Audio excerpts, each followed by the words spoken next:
So, hello po. So, in this video po, tuturuan ko po kayo kung paano mag-install ng Laravel sa inyong mga Mac OS gamit po ang Laravel Herd, no? At saka kailangan po natin ito yung mga requirements natin: Herd, exam, at saka Laravel installation na po.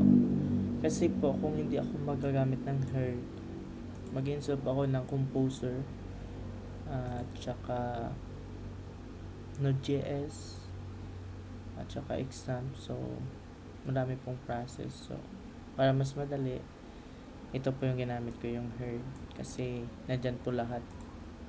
So para po mag-install nito, ito po yung ating puntahan. So herd.laravel.com, or search na po natin yung Herd. So Laravel, maglalabas po yan, ito. At saka i-download na po natin, click po natin ito. So sa akin po mayroon na po ako. Kung makita nyo, ito po yung kanyang ito po yung resulta niya. So mayroon na po ako dito. Ito po.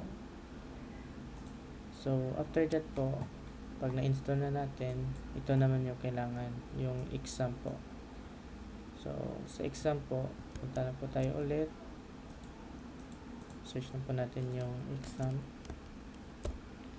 Tsaka dito, hanapin po yung Mac. So ito po yung Mac OS version. So yung pinaka latest po yung atin install. Ito po yung PHP 8.2.4. So ito po yung ating install. At saka pag install po natin, click na po ito, mag-install na po yan. Then pagkatapos po natin ma-install, dapat makikita po natin siya dito. So ito siya. So click. Ayan. Hintayin na po natin maglabas. Then ayan. Dapat i-on po natin yung MySQL database. Naka-start po.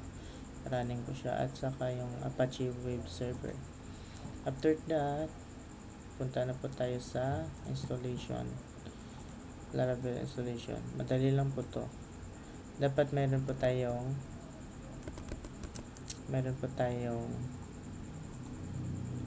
so dahil naka-install na po ako dito, delete ko lang po yung aking na-install. Dapat punta po tayo sa Herd.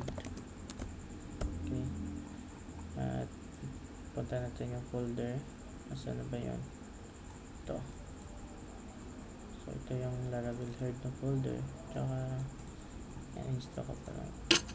Okay, so open po natin dito yung folder. Punta po tayo sa web at saka yung Herd natin. At dito, clear na po natin. Dito po tayo mag-install. Ang gagawin po natin dito is Laravel. Punta po tayo dito sa saan ba yun? Dito.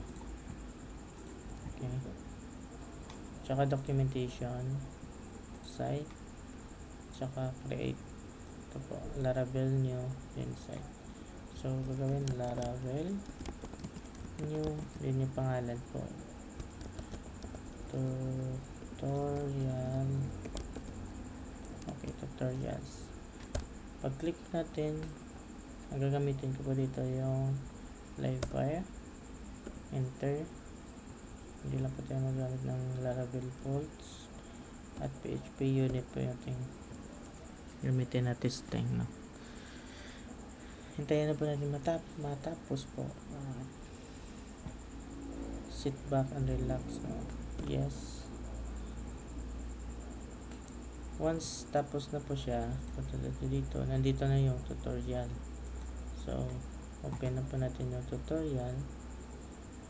File, open folder, third, then tutorials. Open na po natin. Then after that,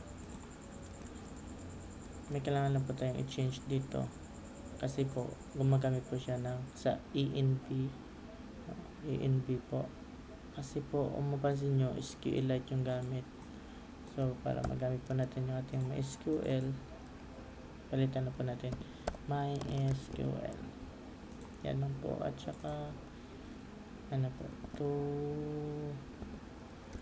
tutorials. So, Control S. Then, punta po tayo sa ating site. Tsaka, tutorials. Tutorials.test. So, tandaan po natin, .test po yan. Uy, hindi niya makikita. Kasi tutorials kasi. Tutorials. Hindi po nakikita ang ating website. Ang ating pong tingnan. Saan na po ba yan?